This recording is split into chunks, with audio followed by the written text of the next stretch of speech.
Okay, good evening. So, ayan mga ka-trigger, mag-11 na ng gabi. Tuloy-tuloy pa reparation namin. Pero last na truck na namin to. Kasi ubos na yung lupa natin. Last na throw. At yung ibang mga enforcer, umuwi na rin. Hindi na tayo may assess kasi hanggang alas 10 lang ang ano nila, ang duty nila. So kami, siguro tapusin namin to. 2 truck na lang.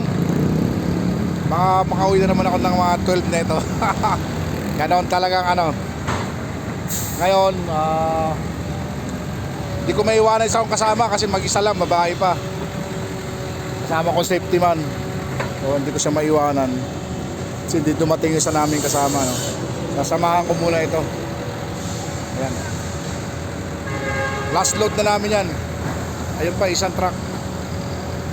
Makalawa yan, baka yung isang yan kalahati o baka hindi rin makargahan. Tapusin namin yan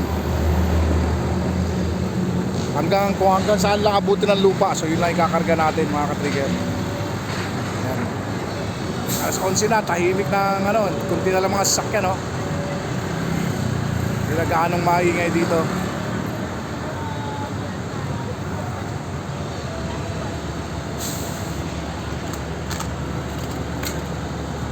So maraming salamat. Thank you and God bless.